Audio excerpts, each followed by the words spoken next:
Olá, seja bem-vindo ao Prestando Contas, um programa da TV Engá, onde o principal objetivo é aproximar a população da política. Então, quem senta nessa cadeira aqui tem o livre-arbítrio para falar do seu mandato, do que está por vir e como ele vê a política. E hoje, para enriquecer o nosso bate-papo, tenho a honra de estar aqui dividindo a mesa com o Dr. Busato, figura ímpar na cidade de Maringá, que tem profundo conhecimento da política, sabe toda a história de Maringá. Vai ser um prazer ter esse bate-papo aqui com você, Busato. Obrigado, Chiquinho. Obrigado pelo convite. E é exagero e bondade do seu coração. Não é não. Mas eu vivo aqui há muito tempo, né? E acabei vivendo muito aí. Então, vamos ver o que eu posso contribuir para esse objetivo de aproximar a população da política. É muito interessante esse propósito e vai, sem sombra de dúvida, prestar um grande serviço comunitário. Sim. Busato, eu sempre digo que eu tenho muito mais a aprender com vocês do que vocês comigo. Então, a minha função aqui é extrair informação de vocês para que a gente possa levar informação para a população. Muito bem, Francisquinho, muito bem. E hoje temos aqui nosso convidado ilustre. Um prazer ter você aqui, Flávio. Obrigado, Chiquinho. Obrigado, Busato. Vocês dois são meus colegas de profissão, né? Porque eu a vida inteira fui da imprensa. Falei no microfone, já nasci, quando eu tinha, sei lá, que idade, já comecei a andar, já estava dentro de um estúdio de TV já, né? Que bacana. É, bacana isso. Mas mesmo assim, até hoje a gente fica nervoso, viu? Né? Claro. Porque cada dia é um dia diferente. Quando você passar o nervosismo, você não achar mais graça de fazer aquilo, Pode parar. pode parar, pode arrumar outro negócio. Ô, Flávio, É nosso colega de profissão, advogado também. antes da gente começar, eu queria ler brevemente o seu currículo aqui, até para quem não te conhece, que é muito difícil, possa te conhecer. Então, Flávio Mantovani exerceu mandatos na Câmara Municipal nos períodos de 2017 a 2020 e de 2021 a 2024, além de ter estado à frente do PROCON de Maringá, na última gestão, onde ampliou e fortaleceu o atendimento à população. E atualmente segue exercendo seu terceiro mandato como vereador. Então, seja muito bem-vindo, Flávio. Muito obrigado. Para mim é um prazer estar falando sobre política aqui, conversando com você, participando aqui da TV Engá, né? Algo relativamente novo, mas que daqui uns dias já está sendo obrigatório e essencial na nossa mídia, porque hoje a gente sabe que a maneira de se comunicar com as pessoas mudou muito, né? Até falava comigo meu, antigamente você sentava no banheiro cedo, né? E você levava o jornal para você folhear, né? Hoje nós temos uma mídia totalmente diferente. Então aquilo que a gente demorava 15, 30 minutos para ler uma matéria, você vê em segundos na internet. Esse excesso de informações, ele também faz mal para o cidadão, né? Sim, Só que com todo certeza. mundo tem que estar nesse embalo aqui e as coisas chegam muito mais rápido. Então quando a gente fala em tecnologia e internet, eu sou bem dado a isso e ai daquele que não entender isso e ficar para trás nesse meio nosso. Uhum. Perfeito, Flávio. Então, para a gente começar, né? Agora que o pessoal já te conhece um pouco, eu queria saber como que você ingressou na vida pública, né? Qual que foi sua motivação? A gente sabe que o seu pai foi vereador na cidade, então conta um Pois é, pouquinho. meu pai foi vereador na cidade por 3 mandatos, né? Eu falava, olha, eu não quero ser político de jeito nenhum. Por quê? Meu pai ele saía e eu chegava a ficar semanas, né? Sem ver o pai da gente, porque a gente tinha antigamente as campanhas, principalmente para deputado, enfim, que os camaradas montavam. Eu lembro muito bem do Giovanni Brás Palma, né? Entrava com meu pai no carro e eles pegavam a estrada e você sumia. E aí vinha a informação, falaram que bateu o carro não sei aonde lá e o pessoal morreu. Você só ia saber se morreu mesmo o cara quando ele voltasse 3 dias depois. Não era igual hoje, que a gente tem o celular e fala com a pessoa na hora. Então eu falava, eu não quero esse troço pra minha vida e beleza. E eu já estava participando de programas de televisão e tal. E quando eu estava na rádio, eu vou contar a história bacana, inclusive está num livro aqui que depois eu vou falar. Eu estava na rádio com meu pai, a gente fazia rádio cultura na hora do almoço e desde aquele tempo e tal, antigamente parava a cidade para escutar o rádio, não é igual a gente tem hoje, né? Inclusive o rádio também está migrando para o digital, já está todo mundo digital já, né? Antigamente, né, os mais antigos lembram, as pessoas paravam o carro se estivesse na rua na hora do almoço, ia almoçar, todo mundo parava para escutar o rádio, porque a única fonte de informação Era que tinha aquilo. era aquilo. O jornal. Então, na hora do almoço, a gente tinha aí Tico-Tico, tinha meu pai, tinha Geraldo Ineu, e tantos outros amigos nossos da imprensa aqui que parava para poder acompanhar. E eu comecei a receber, isso já foi acho que quase no 2000, e tinha acabado de lançar o tal do e-mail, né? Eu comecei a receber uns e-mails de uma amiga, uma moça que é amiga minha hoje, né, uma senhora, que eu não conhecia à época, que era a Ivete Moura. Então ela ficava mandando aquelas correntes, que a gente recebia muito corrente antigamente, né? Corrente de oração, corrente da causa animal. E eu fui acompanhando aquilo, comecei a abrir os e-mails, comecei a achar interessante aquilo. Aí chegou um ponto que eu estava começando a usar a minha expertise ali como comunicador para poder falar da causa animal. E aquilo era muito novo, porque existia uma quebra de paradigma. Mas se você pegar 15 anos atrás, 20 anos, quem falava de causa animal era taxado como maluco, não é igual hoje que virou moda, né? Então eu comecei a falar sobre aquilo e os prefeitos começaram a me chamar sobre aquilo. E eu comecei a dar entrevistas, falei, peraí, né? Eu acho que eu preciso entender um pouquinho mais disso. Aí entrei na faculdade de Direito. Veja bem, meu pai a vida inteira me encheu o saco para mim ser da imprensa, político e advogado. Olha na cultura, né? Uhum. E aí, beleza. Fiz faculdade de Direito pensando na defesa dos animais e enquanto eu estava na faculdade eu recebia muita ligação, inclusive do STF, STJ, quando tinha datas comemorativas dos animais, para me entrevistar na condição de advogado, mas não era de estudante de Direito, para falar sobre o direito dos animais no Brasil. Então eu dei entrevista para o Brasil inteiro. E até me lembro hoje aqui, quando eu fui pegar minha carteirinha da OAB, foi no dia 4 de outubro, dia dos animais, chega a arrepiar aqui, né? Eu recebi uma ligação do STF, falou assim, ó, hoje eu peguei minha carteira da OAB. Aí o pessoal do STF falou, então podemos te chamar de doutor? Eu falei, agora pode. Agora tá E liberado. aí eu ia falar com os prefeitos da época, mas não era culpa dos prefeitos, né?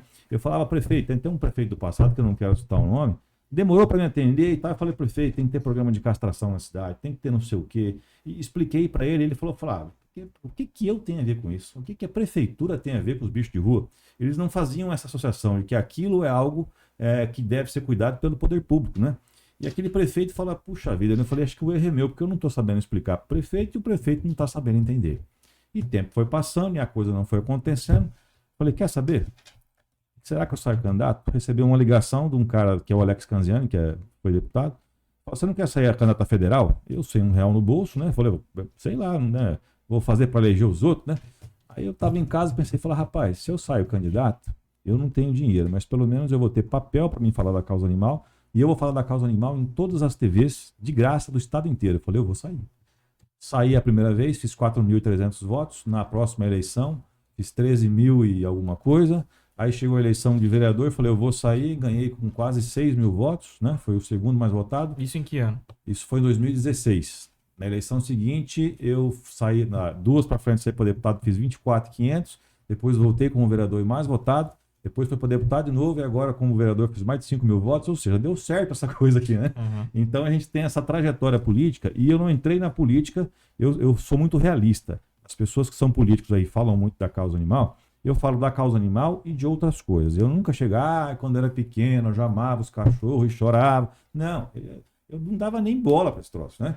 Foi através do convencimento, eu fui estudar, eu fui me aprofundar e acabei gostando do tema e abraçando esse tema aqui para mim. Eu sou muito realista nessas pautas, porque hoje a gente vive numa sociedade onde o espetáculo vale mais do que o trabalho realizado. Então, quando a gente fala de pública para a causa animal, quando a gente fala de... no nosso livro a gente retrata muito bem isso, né? Então, a causa animal é você fazer o trabalho voluntário de recolher aquele animal que está na rua e a política pública que fala sobre todos eles, que evita que aquele animal seja na rua. Só que esse trabalho que você faz de política pública, ou seja, se você fazer... A Maringá atingiu 55 mil castrações agora esse mês. É um dos maiores programas per capita do país. Se você faz uma postagem disso, ninguém curte. Se você faz uma postagem pegando um cachorro da rua que está em situação difícil, bomba, estoura. Por quê? Esse trabalho aqui é igual falar de rede de esgoto, saneamento básico, porque o saneamento básico ele evita que as pessoas fiquem doentes. Só que o prefeito, não Maringá, né, mas outras cidades, os prefeitos não investem, por quê? Porque a obra não aparece. É uma obra, é um trabalho invisível, né? As pessoas, infelizmente, ainda hoje, mas está mudando isso, eles preferem alguém que traga o remédio do que alguém que explique como é que não tem dor de cabeça, né? E assim vai. Uhum. Perfeito, Flávio. Você até comentou que você é advogado, né? Cursou Direito. Então, como que essa formação jurídica influenciou na sua carreira política? Totalmente. Como eu já ensinava prefeitos e vereadores de outros municípios a fazer leis para os animais, quando eu cheguei na Câmara em 2016... eu era do outro time, que eu era do time do Silvio Barros, eu entrei, quem ganhou foi o Ulisses Maia, e o Ulisses no dia seguinte me chamou, falou, olha, o negócio é o seguinte, você entende disso aqui, você é o cara que manja, tem carta branca para fazer. Então eu não comecei do zero com as leis, eu já tinha todo o planejamento pronto, né? E esse planejamento é que a gente leva para as cidades. Claro que quem é de Maringá fala, mas de vez em quando eu vejo um cachorro na rua. Essa frase eu acho muito bacana, porque demorou muito pra gente de vez em quando ver um cachorro na rua. Antes você andava na Brasil, por exemplo, lá próximo do Teladão, era uma tira de 50, de 30, de 40, o usado acho que vai lembrar disso. Você andava topicando um cachorro na rua, né? Então de vez em quando, igual carroça.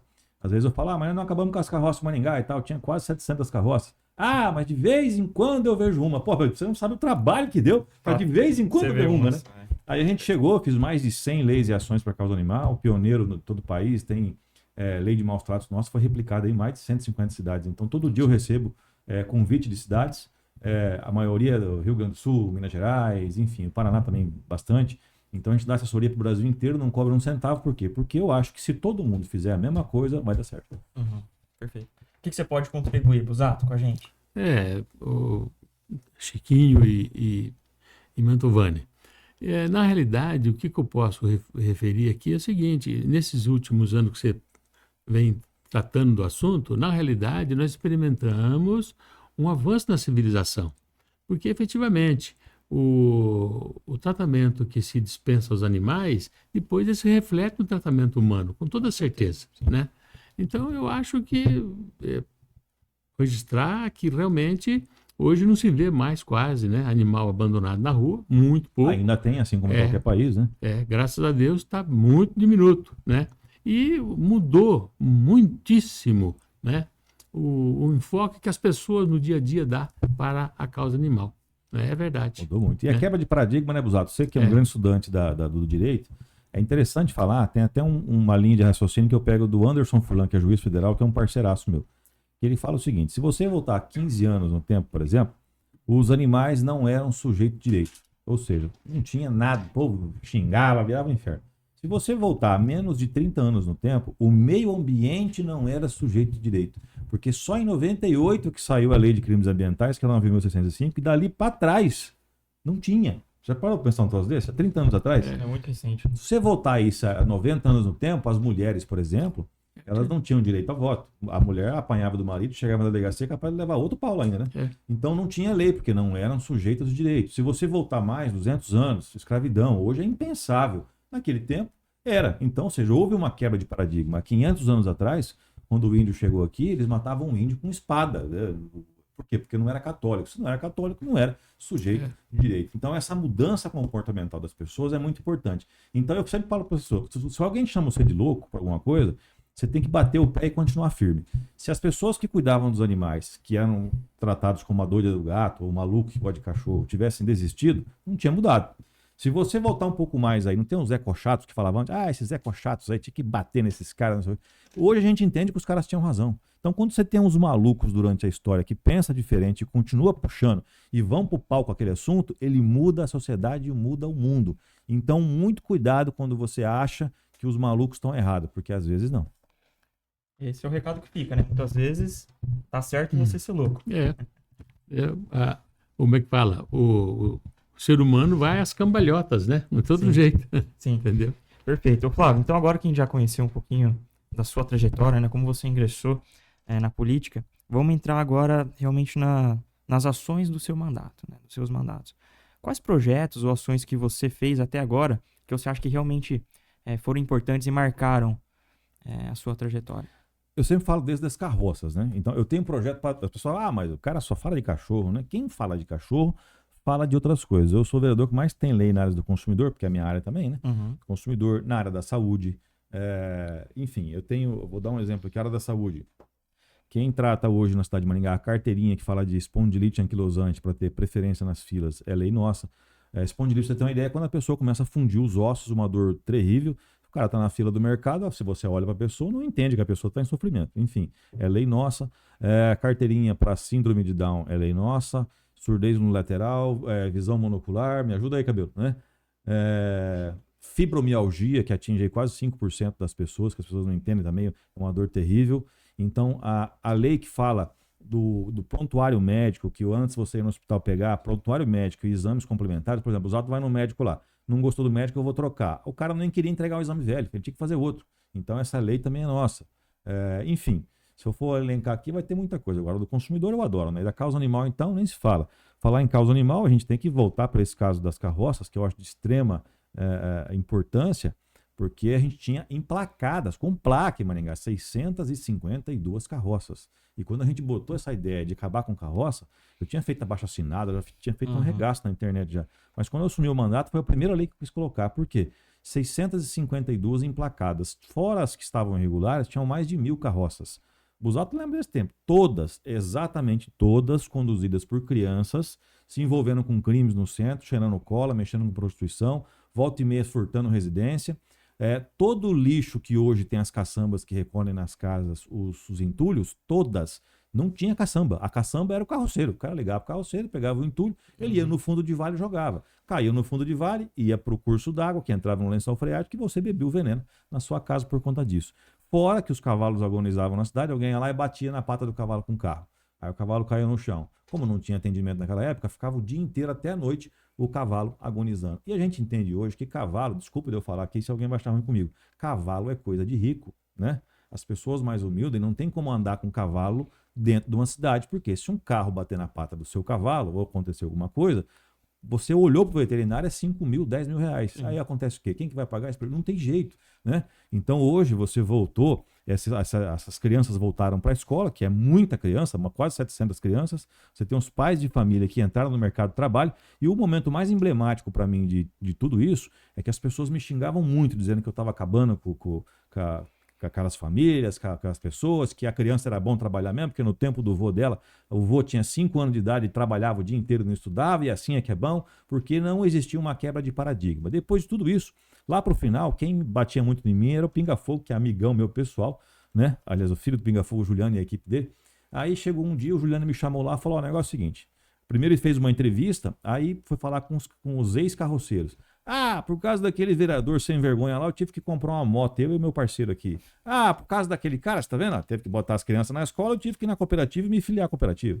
Por causa daquele cara, a gente teve que comprar uma Kombi. As crianças agora não podem ajudar, foram pra escola. Ou seja, os caras estavam bravos comigo, só que todos eles deram um passo pra frente. E o Juliano Pingafogo me chamou lá um dia e falou: ó, eu quero te pedir desculpa aqui porque a gente desceu a porrada em você e hoje a gente vê que você estava certo. Então, desculpa. Eu falei, isso aqui para mim é muito importante ele ter falado isso. E como houve essa virada de chave, né?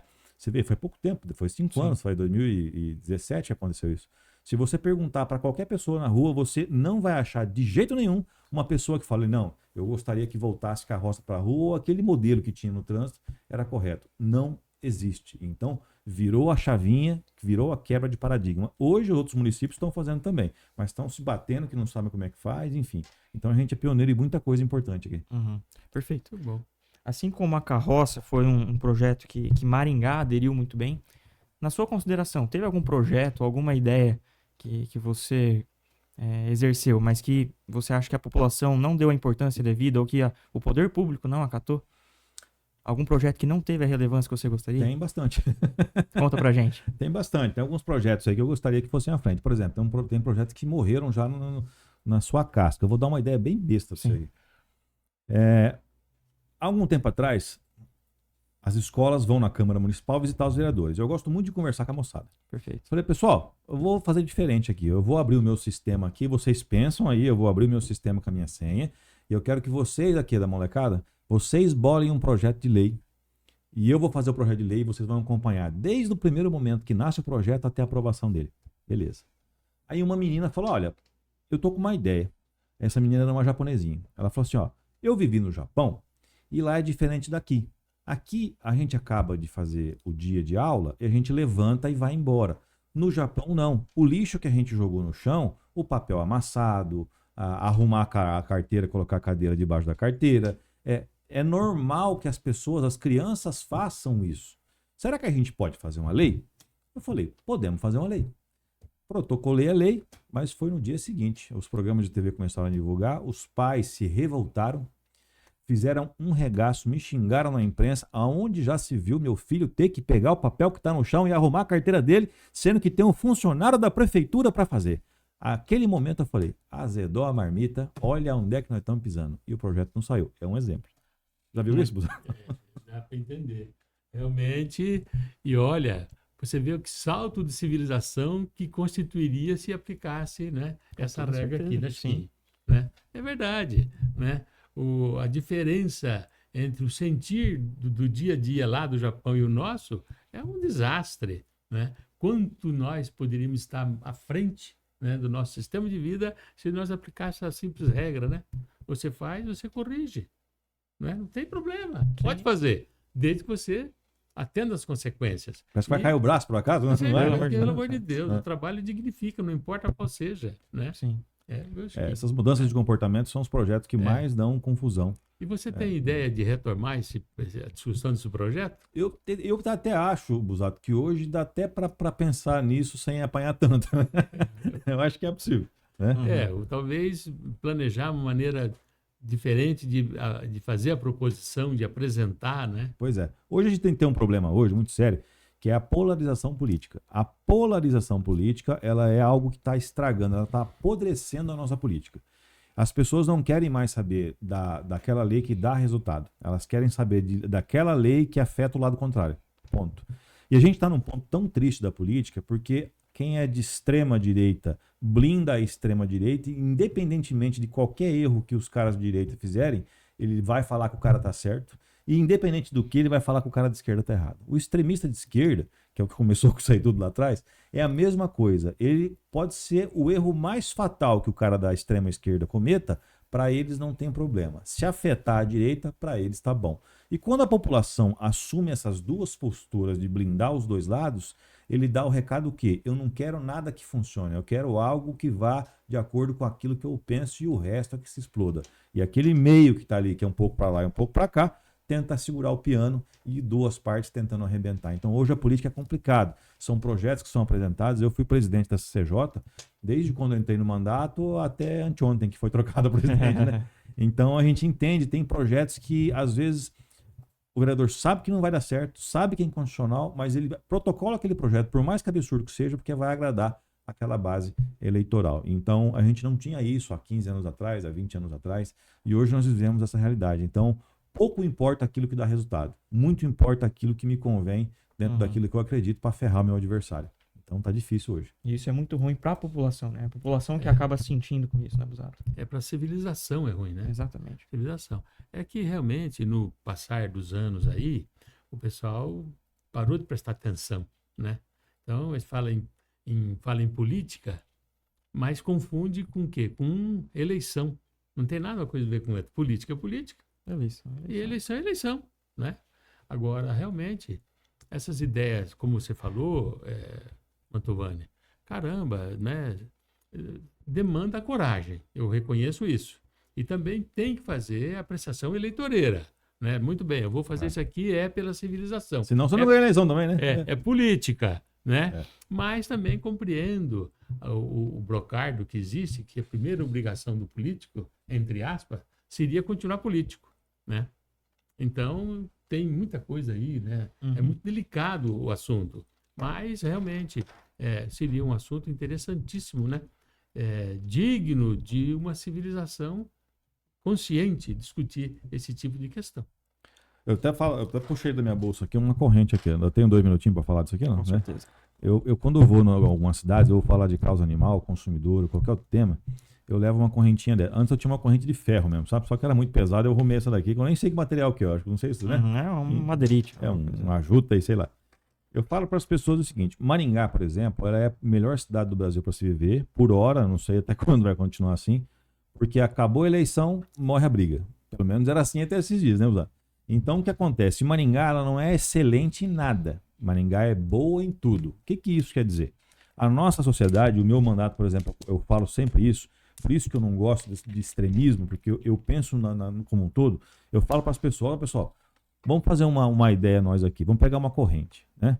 Como é que você consegue aferir a força de uma corrente? Não é pelo tamanho dela, pela espessura dos elos, é pela integridade deles. Ou seja, se eu pegar uma corrente de aço dessa grossura aqui, com um elo quebrado, eu seguro numa mão, se na outra, não vai puxar nada. Se eu pegar uma corrente dessa minha aqui, que é feita de cipó, sei lá o que é esse troço, e amarrar numa bicicleta num carro e ela tá firminha, ela vai puxar a bicicleta, né? Ou seja, um elo quebrado é o que arrebenta. E a nossa sociedade é mais ou menos como isso. Eu sempre falo isso onde eu vou falar, né? Se você tem, por exemplo, o elo da educação, que esse elo da educação está arrebentado, presta bem atenção, ele estraga aqui o elo da saúde. Aí o cara fala, mas o que tem a ver a educação com a saúde? Já é dados do IBGE antigo, já é o seguinte, quem tem menor escolaridade fica mais doente, procura menos tratamento, tem menos acesso à saúde pública. Então, se você tem o elo, por exemplo, da educação arrebentado, o segundo elo, que é o da saúde, ele quebra. Se você tem um elo da saúde que não está devidamente colocado, ele estraga o elo da economia. Porque se você não tem saúde, você não consegue trabalhar. Se você está com o elo da economia quebrado, qual que é o próximo elo que quebra? Segurança pública. Se você está com a sua segurança pública arrebentada, você estoura num elo que ninguém dá bola, que é o elo do lazer.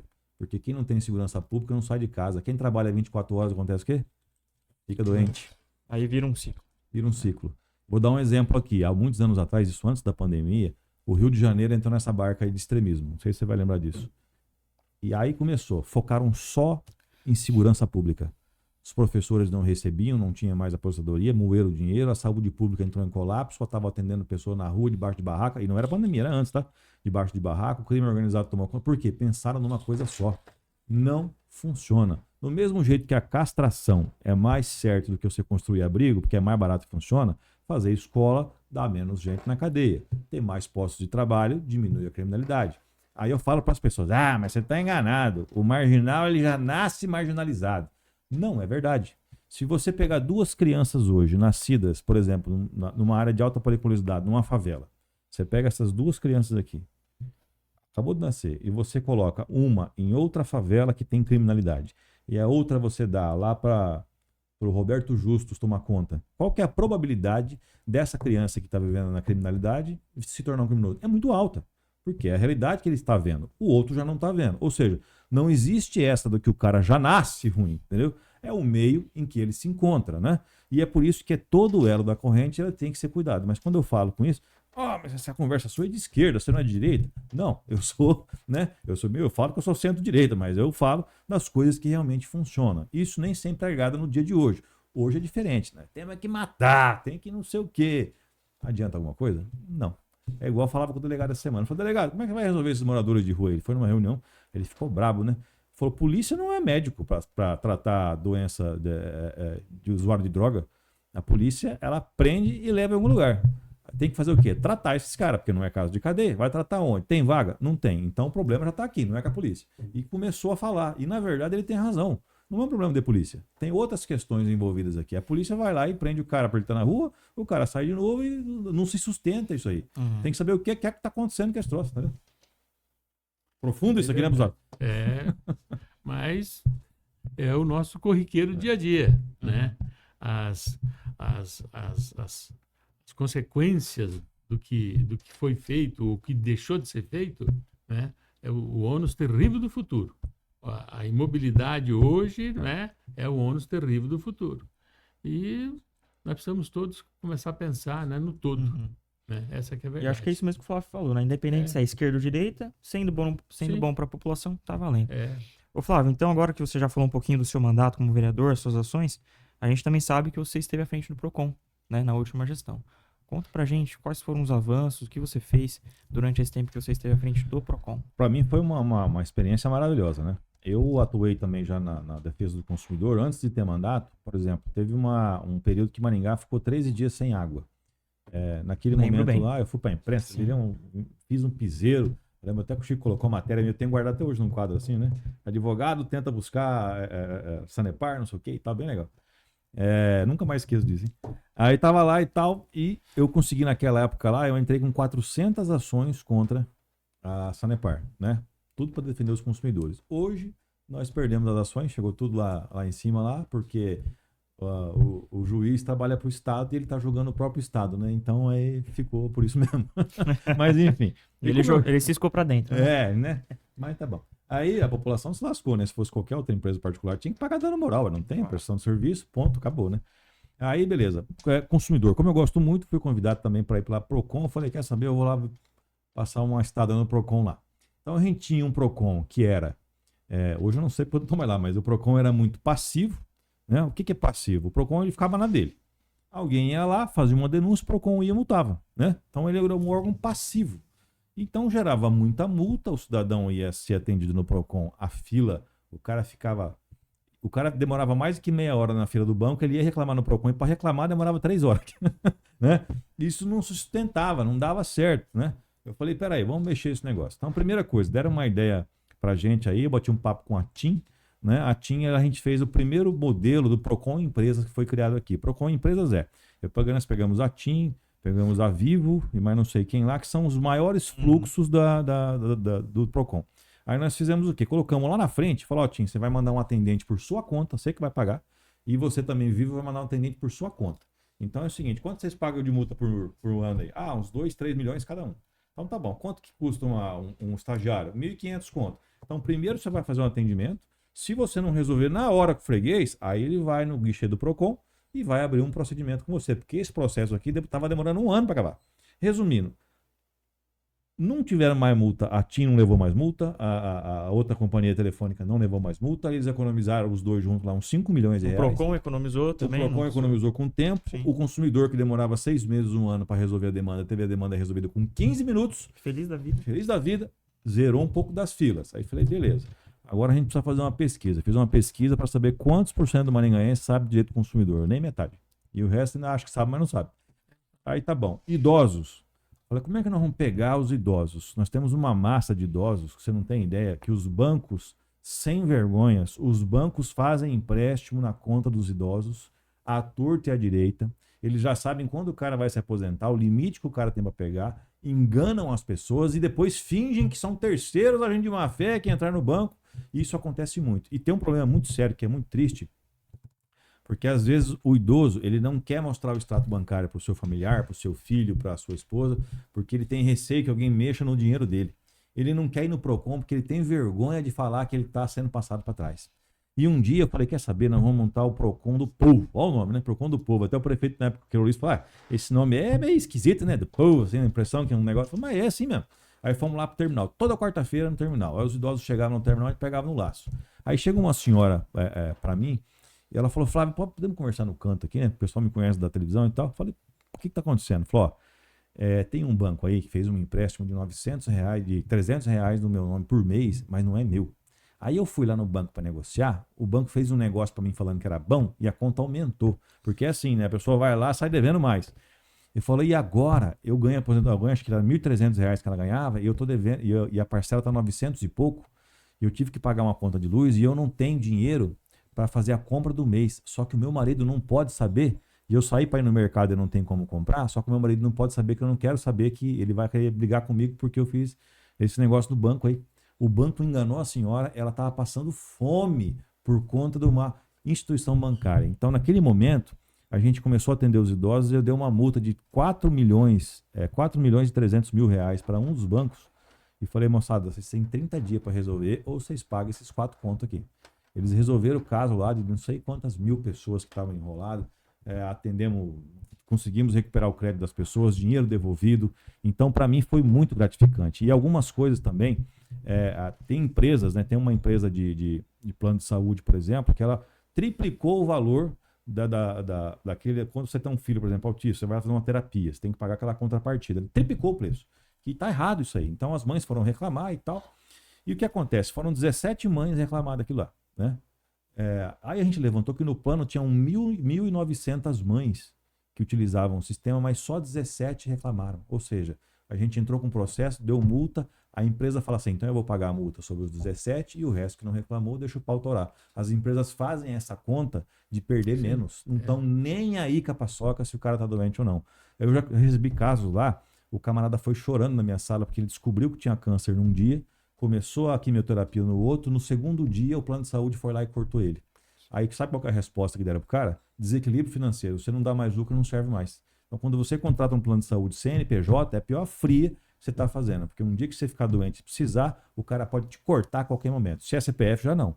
E a gente conseguia ligar lá, converter o cara, colocar ele no CPF, porque os planos são obrigados a passar o cara pro CPF para poder fazer o tratamento. Agora eu fico perguntando, como pode uma empresa ter uma pessoa que está lá 20, 30 anos pagando o plano de saúde sem usar, porque o cara não está doente, aí quando o cara chega numa idade mais avançada, descobre um câncer, no dia seguinte ele é desligado, porque ele não dá mais lucro para aquele plano de saúde. Então é um absurdo. Por isso que quando eu falo do Procon, eu falo com carinho, porque a gente conseguiu fazer muita coisa bacana, e se eu pudesse, de verdade, eu ficava no Procon lá direto, porque é algo muito gratificante. Então a gente conseguiu quintuplicar os atendimentos no ano que eu fiquei lá, colocamos mais dinheiro em caixa, informamos o consumidor.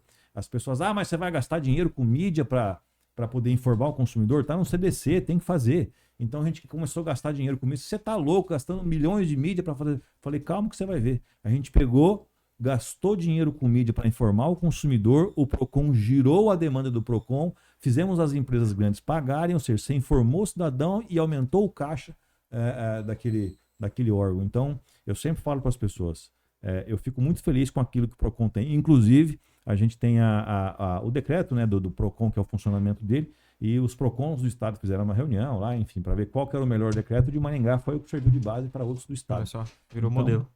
Estou muito, muito contente. Se eu pudesse, voltar para lá, mas se eu voltar para lá, o eleitor vai ficar bravo comigo, né? Não tem jeito. Perfeito, Flávio. Queria falar mais um pouquinho da causa animal, né? A gente sabe que é uma bandeira muito forte que você levantou, foi eleito pela causa animal. Hoje em dia, a gente tem visto o caso do cão-orelha, que está muito em alta. Você tem trabalhado, é uma bandeira que você ainda levanta, que você ainda trabalha e você acha que é uma área que ainda tem que evoluir na cidade? Tem que evoluir sim, mas qual que é o problema da causa animal?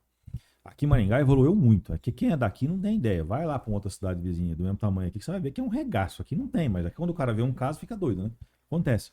Às vezes vai ligar na secretaria lá, um atendente não atende o telefone para fazer um recolhimento, um socorro, alguém tá numa hora ruim, ou o cara foi no banheiro, o telefone ficou na mesa. São coisas que, né, enfim, acontece. Só que qual que é a grande dificuldade? Eu até falo disso no meu livro. A gente tem que pegar os exemplos do mundo, né? Por exemplo, aqui em Maringá a gente bate muito forte, pelo menos batia, que a responsabilidade dos animais são das pessoas, não do poder público. Porque hoje as pessoas querem tudo de graça do poder público. Querem adotar cachorro de raça e querer que o poder público pague veterinário, que pague castração. E eu sempre falo o seguinte, eu sempre falo dos 5 passos, né? Então os municípios devem começar a fazer ali um conselho de bem-estar animal para sentar com as pessoas, depois uma lei de maus tratos para poder punir as pessoas, só que não tem como você fazer o conselho, multa de maus tratos, se você não tem um conselho, porque senão a população vai achar que o prefeito quer multar as pessoas. Então o conselho valida a ação do gestor público. Terceiro passo, um programa de castração. Só que não tem como você botar um programa de castração no município se você não sentou com o conselho e pegou os dados de quem entende. Sim. Não tem como você fazer um programa de castração se você não tem uma lei de maus tratos que diz, olha, se você deixar criar teu cachorro e jogar na rua, você vai ter que pagar multa. Quarto passo, conscientização nas escolas. Maringá é pioneira no Brasil de levar para a sala de aula, no currículo da molecada, o bem-estar e o respeito aos animais. Só que não tem como você fazer nas escolas um respeito aos animais se você não sentou com um conselho para entender. Não tem como você fazer o respeito aos animais e obediência às leis se você não tem uma lei de maus tratos. Você vai ensinar o quê? Não tem como você ensinar as crianças se você não está castrando, porque o seu município não está fazendo nem parte do que devia fazer, não tem como. Então, essa escada, ela é sustentável. E depois você pensa em hospital público veterinário, não sei o que e tal. Aí, beleza, as pessoas que querem tudo de graça, tem algumas cidades, vão botar um hospital público. Primeiro que é uma fortuna, cidade pequena não vai ter, isso é coisa de cidade grande, né? Aí tá, não tem, o cara faz hospital público, não tem conselho de bem-estar animal, você não sabe quem que você vai atender e de que jeito. Não tem lei de maus tratos, o cara deixa o cachorro agonizando em casa e não tá nem aí com a paçoca. Se você entrar na internet, você vai ver, o cara faz lá um pedido para fazer um exame, demora, porque é o seguinte, se você tiver, por exemplo, com um cachorro com a pata quebrada e você tiver que levar no veterinário, e ao mesmo tempo você tem que trocar o óleo do seu carro, se você tem um serviço público que faz aquilo lá e vai demorar 3 meses de o cachorro morrer, a culpa não é mais sua, é do poder público. Então ele vai trocar o óleo do carro. Se ele não tem, ele tem a consciência de que é dele a responsabilidade, ele vai pagar. Ele vai deixar o carro para depois e vai levar o animal do veterinário. Então hoje, parte da classe política está fazendo um desserviço, fazendo coisas para que as pessoas achem que o poder público trabalha de graça. Aí eu te pergunto, tem como fazer um hospital veterinário sem sentar com o conselho? Não. Tem como fazer um hospital veterinário sem antes ter uma lei de maus tratos, de abandono? Não, porque diminui a demanda, óbvio. Tem como fazer uma lei, um hospital público ou um abrigo sem ter um programa de castrações no município? Não. Quem começou primeiro algumas cidades com abrigo antes do resto, o prefeito que tinha um problema ficou com 2, porque ele soca o bicho para dentro, quem não quer mais animal joga lá, os de fora continuam reproduzindo. Não funciona. Não, é igual você falar assim, ó, vamos fechar todas as escolas porque não dá certo mesmo, vamos montar só a cadeia. Vai dar certo? Não vai dar certo. Então é isso que a gente explica. Então hoje, infelizmente, a gente tem esse desserviço que é feito por alguns políticos de falar que tudo tem que ser de graça. Aí eu retorno onde eu falei. A gente tem essa utopia do mundo perfeito. Se você pegar na Suíça, por exemplo, tem leis pesadíssimas de maus tratos, né? Por que o povo respeita? Porque a lei é pesada. E outra, não é nada de graça, tem que pagar. Ai, que a Holanda é linda, mas fez muita eutanásia de animal aqui no Brasil não tem. Você tem que pagar para ter cachorro. Se você tiver um problema com seu cachorro, é você que é responsável, e se você não pagar, você leva a multa 2 vezes, né? Ou seja, país nenhum resolveu o problema dando tudo de graça para as pessoas. A responsabilidade da pessoa. Só que ninguém gosta que eu falo isso. Só que não tem jeito. A única saída que funciona É isso, responsabilizar as pessoas. Tem um cachorro, você não tem uma casa, você não tem que pagar o IPTU da casa, água e luz, teu carro não paga o IPVA, você não tem que pôr combustível nele. Você quer ter um cachorro de graça, velho? Não dá. Custa, é despesa, é um ser humano assim como um filho e qualquer outro. E também não adianta, vou ter um cachorro aqui, vou lá adotar um cachorro na ONG, ou vou comprar um Shih Tzu de um criador legal, que é lei nossa também que não tem mais, né? Vou comprar por 200. A primeira passada na veterinária é 400. O que o cara fala? Cadê a prefeitura que não presta? Não é a prefeitura que não presta. Você tem que entender que não é para você esse troço, né? Enfim. É verdade. Uma coisa que eu já aprendi é que tudo que é de graça, ninguém valoriza. Então, fica... Mas eu também, sabe, Chiquinho, é o velho problema, né? As pessoas têm que se conscientizar. Eu sou eu, o meu cachorro é meu cachorro, mas é meu cachorro. Não é? Não tem outro jeito. É questão de conscientização mesmo, como o Mantovani falou, não é? Eu falei no Paulo... Lembrou dele? Não, lembrou não. É o seguinte, eu acho que você não deve saber disso, mas eu vou contar. Eu conheci o seu pai, trabalhamos juntos, no mês que ele casou-se. Eita! Olha. Entendeu? Então, conheço ele por projeto antecipado. Né? E aí depois nós trabalhamos junto há algum tempo, depois eu saí da prefeitura, ele permaneceu lá, depois ele foi, só para ligar o que você está falando aí. Aí depois foi preciso lá na prefeitura, até me telefonaram, escuta, como é que vamos fazer e tal, porque mesmo eu não estava mais lá, mas o pessoal sempre conversava. Aí precisou de um tesoureiro para o SOS da época, que era assistência social. Exato. E aí o Alduin, conversamos e tal, aí acabou o Paulo indo para lá. E foi onde o Paulo começou com esse sentimento que você tem. Olha só. Né? É a questão de assistência social e tal, né? Então, começou lá de trás, então. Isso é importante, né? Assistência social hoje é um tabu, né? É um tabu. Se você pegar na pandemia, a gente juntou muita cesta básica. Eu não filmo nada, né? Então, a gente deu, sei lá, acho que 300 cestas básicas, não sei quantas toneladas de ração, mas eu não fico filmando e chorando igual alguns fazem. Eu não gosto. Eu acho que quando eu faço alguma coisa, se eu mostrar, vai me dar azar. Então, eu não faço, eu faço por querer. E naquele ponto, a prefeitura, tinha uma caminhoneta na época, a prefeitura falou, olha, a gente está fazendo a entrega das cestas do Covid, que era no Covid, né? Bem naquele... e a gente precisa de alguém para dirigir e não sei o que. Eu tava à toa mesmo, com o caminhonete, falei, deixa comigo, né? Aí a pessoa entrou com a cesta aqui e tal, e foi um parceiro nosso, que é o Adeilson, nas casas que são inscritas no CRAS para entregar os negócios, né? Aí a primeira casa que eu cheguei tinha uma Amarok Zero. A minha tinha 10 anos de uso e aquela zero, né? Eu falei, o que é isso aqui, cara? O cara falou o negócio seguinte, as pessoas se cadastram e nem todo mundo que é cadastrado precisa. Só que se você começar a se questionar para onde você vai dar, é a pior coisa que você vai fazer, você vai ficar martelando pro resto da sua vida. Então pega, entrega e vai embora, que a sua parte você fez. Então, tem coisa que é melhor nem saber. Deixa quieto. E tinha, mas a gente que tinha condição ia pegando. Sim. E ao passo que a gente sabia que tinha gente que não tinha o que comer e faltando e precisando. Então a ser vergonhense é pesada, né? Não tem... consciência humana, né? Exato. Essa que é a realidade. Sim. Muito bem. Ô Flávio, vamos falar um pouquinho da sua atuação política. Então, como que você define sua postura na Câmara? Mais independente, conciliadora, fiscalizadora? Eu penso o seguinte, eu sou um cara independente, tanto é que eu não gosto de ficar... como é que eu vou dizer? Tem muito político que reza na cartilha do fulano, não sei o que e tal, segue ali o negócio. Eu gosto de tomar independência, porém eu sou da base. Por que o que eu falo? Eu penso o seguinte, você é vereador, o vereador é um colegiado ali. Quem tem o dinheiro é o prefeito, certo? Você é o vereador. O prefeito, a legislação diz que ele pode fazer só aquilo que a lei autoriza. Não é diferente de nós aqui. Nós podemos fazer só aquilo que a lei não veda, né? Não proíbe. E aí tá. Diante disso, o que acontece? Se eu brigar com o prefeito, porque tem gente que gosta de ser oposição. Então, se eu ficar xingando o prefeito dia e noite, o que vai acontecer? Eu vou ter um bom discurso, eu tenho certeza que eu vou crescer em rede social, eu vou fazer voto, vai ser legal para mim, só que eu não vou construir absolutamente nada. Então, não adianta... pelo menos na minha visão, eu assumir um cargo público e brigar com quem está no poder. Eu gosto de ser uma ferramenta para poder ajudar o Poder Executivo, ajudar o prefeito, levando boas ideias para a prefeitura, para fazer a máquina funcionar. Porque eu acho muito mais bonito eu fazer uma secretaria específica funcionar e depois a secretaria falar, ó, que bacana, funcionou e o cara ajudou, hein? Do que eu ficar torcendo para dar errado, para que quando algo der errado, eu falar, tá vendo que eu não avisei? Porque tem gente que faz assim, tudo que vai fazer tá errado. Joga contra, né? Porque invariavelmente uma hora vai dar errado. Eu falo pros caras, se você sentar na esquina ali, Essa esquina aqui é bem, quase não tem acidente, acho que eu nunca vi aqui. Mas se você sentar ali, Chiquinho, sentado, falar, vai ter um acidente.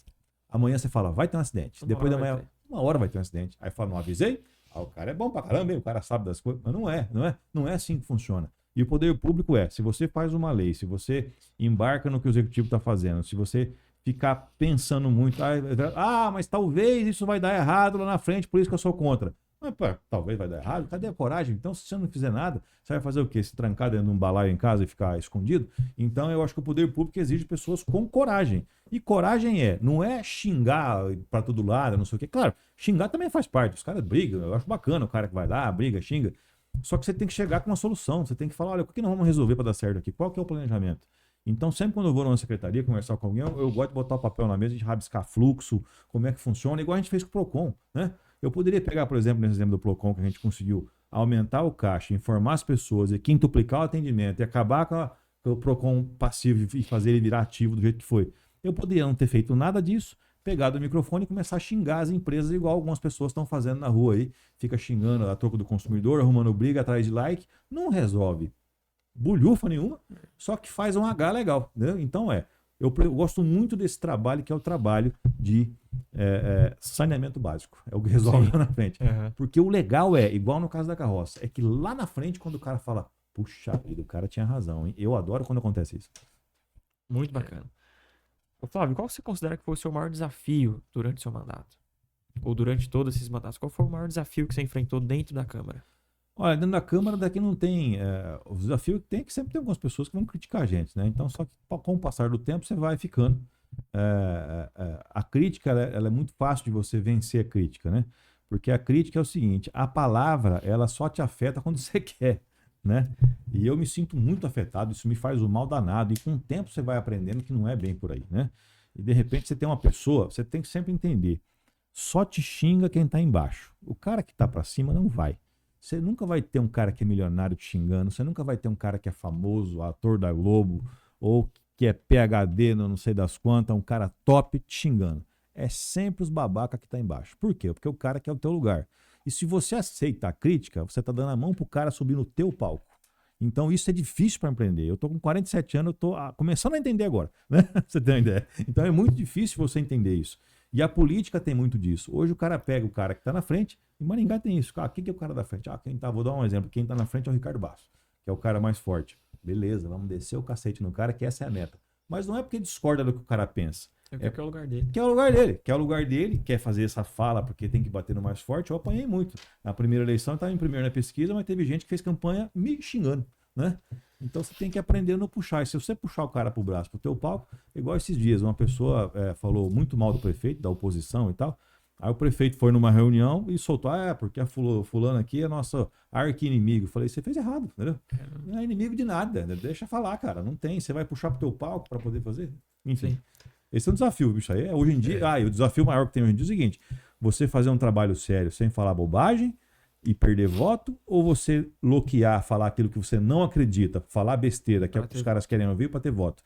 Esse é o grande paradigma dos políticos hoje. Muita gente já saiu fora da casinha, entendeu que fazer loucura é bom e tá bombando, mas tem muita gente da classe política ainda, que eu sou um deles, que não consegue mentir e falar bobagem e aí tá perdendo votos. Então esse é um paradigma muito grande e as pessoas não entendem isso. O que você pode contribuir com a gente? Posso contribuir muito pouco, como sempre, né? Mas é verdade, Flávio. A situação da opinião popular, né, é muito difícil, né? Nós temos dificuldades quando se trata da formação moral das pessoas, formação ética, né? Então, nós, no dia a dia, nós trombamos com isso tudo, Chiquinho, né? Fazer o quê? E a postura de não olhar, né, talvez seja mais inteligente mesmo, embora com alguns resultados funestos, né? Que o pessoal fica batendo, aquele negócio, uma mentira repetida 1000 vezes tem chance de virar verdade. Exato. Né? Isso é o problema. Mas também se você for responder 999 para não chegar nas 1000, você vai gastar teu tempo, o que de útil que você tem, né? É um problema. Sim. Melhor mostrar o resultado positivo, eu sempre penso assim, tem que mostrar o resultado, senão não vai. Sem resultado, político sem resultado, velho, não é nada. Eu falei com um deputado esses dias agora que o cara queria fazer uma dobradinha comigo e tal, Ah, vou sair pra federal, e lá, eu falei, tá, beleza, qual que é a tua plataforma, como é que é e tal, entra na minha rede aí. Eu falei, tá, mas qual que é a tua plataforma? Não, eu sou contra o PT, eu fico metendo a boca no, aquele Renato Freitas lá, mas não sei Sim. quem e tal. Falei, tá, mas e qual que é teu lado político, qual que você defende e tal? Não, meu negócio é meter o cacete aqui. Falei, oxe, é isso, é. O que você faz além de meter o pau? Entendeu? Então virou um ofício. Meter o cacete nos outros, né? Uma opção. Eu sei lá, como é que não, daqui pra frente, não tocar isso. Não constrói. Na Claro, verdade, vamos falar não de constrói. futuro, então? Vamos. Muito bem. O que vem pela frente? O que você espera ainda para esse seu mandato? Vem reeleição? Vem assembleia? O que você... Eu vou mais uma vez. Aí eu sou pré-candidato a deputado estadual, estou conversando muito com os municípios. Eu tenho uma dificuldade muito grande com relação a alguns políticos aí pela questão de grana, né? Que hoje em dia, ou você fala bobagem ou você é rico. Eu não sou nem rico, nem falo besteira. Então eu tenho que ter uma boa estratégia para tentar vencer a eleição. Então a gente tem pessoas que defendem a nossa bandeira, que é a causa animal em todo o estado, só que são, claro, pessoas que fazem a bandeira da causa animal com compaixão e tem o outro lado que faz a causa animal com razão. Eu vou pelo lado da razão. Eu não tiro jamais o brilho de quem faz o trabalho de recolhimento, de quem faz o trabalho das entidades. Só que eu falo para as pessoas, para mim falar de política pública, eu preciso ser frio. Política pública é lei, é texto de lei, é jurídico. Então, o meu papo nas cidades, inclusive eu falo no livro, o meu papo é jurídico. Vamos deixar a compaixão de lado e vamos falar de resultado prático, né? Então a gente tem que separar bem as coisas. E isso não quer dizer que está em detrimento da outra parte. Aí quando a gente fala em consumidor, por exemplo, a gente tem no estado 399 municípios, dos quais 320 não tem PROCON. Aí eu falo a pergunta, o cara tá lá fala município aí, Sabaldi lá, né? Não sei se tem, mas acho que não tem, né? PROCON.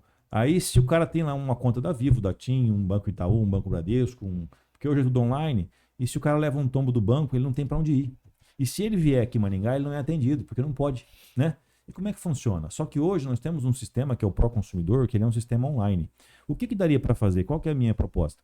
Você ir nos municípios, falar com a prefeitura, treinar um servidor público específico, botar uma salinha com a plaquinha pequenininha, atendimento ao consumidor. Você pega ali um sistema, você não gasta mais do que um notebook com internet, com um sistema para o consumidor e treina. De repente pode ser um fiscal da fazenda, algum auditor tributário, não sei, daquela cidade pequena, para atender o cidadão nas pequenas demandas.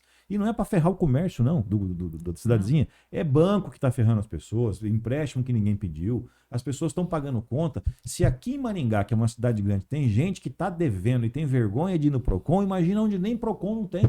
Então, o que é que custa isso? Então, a nossa grande bandeira também é que cada cidade do estado do Paraná, as pequenininhas, tem um lugar para o consumidor poder ir lá reclamar. Aqui em Maringá, eu cansei de ver pessoas da micro-região aqui chegarem no PROCON com demanda, a pessoa está precisando e a gente tem que atender informalmente a pessoa porque não pode atender no PROCON daqui porque é um órgão municipal. Então, é uma sacanagem, a gente quer reverter isso. Então, é por isso que eu falo, as bandeiras nossas são variadas, né? Mas a gente quer, o que eu mais gosto mesmo é a causa animal e o consumidor. E com esse espírito aí que a gente está iniciando aí esse trabalho de pré-campanha. Perfeito. Flávio, estamos chegando ao final do nosso bate-papo. Queria que você falasse um pouquinho do seu livro. Pois é, esse livro que está aqui, ó, bonitão, né? Isso não é um livro sobre compaixão com os animais, não é um livro de história bonita para você ficar emocionado. Não, isso aqui é um manual prático para você que é protetor, saber como cobrar o poder público da maneira correta, para você que é gestor público, prefeito, vereador, como implantar passo a passo, do zero e sem dinheiro, as políticas públicas para a causa animal. Aqui eu falo do cabimento jurídico, dou o texto pronto, dou o embasamento para passar nas comissões, na CCJ, Constituição e Justiça, como é que tem que ser feito, da onde vem, se é do Executivo, se vem do Legislativo, como fazer essa alteração de lei, o passo a passo de qual dessas políticas vai primeiro e em que momento específico. Então é um manual jurídico. É claro que eu falo um pouco da minha história, mas ele é um manual jurídico para que as pessoas possam entender. Eu, às vezes, vou na cidade, Busato, quer falar, mas o que o cidadão tem que saber de lei para cobrar? Se você tem uma entidade, uma ONG, ou se você gosta da causa animal, se você não souber cobrar, não funciona. Claro, eu cheguei em muita cidade da palestra e o pessoal, porque o prefeito não faz nada, que não sei o quê, que a rua está cheia de cachorro, blá, blá, blá, beleza, prefeito. Porque eu falo para as pessoas, a gente tem que agir como se as coisas funcionassem, né? Mesmo que o cachorro está na rua e a prefeitura não tem nada na cidade, não tem sistema, primeiro você liga na prefeitura, depois você faz o serviço.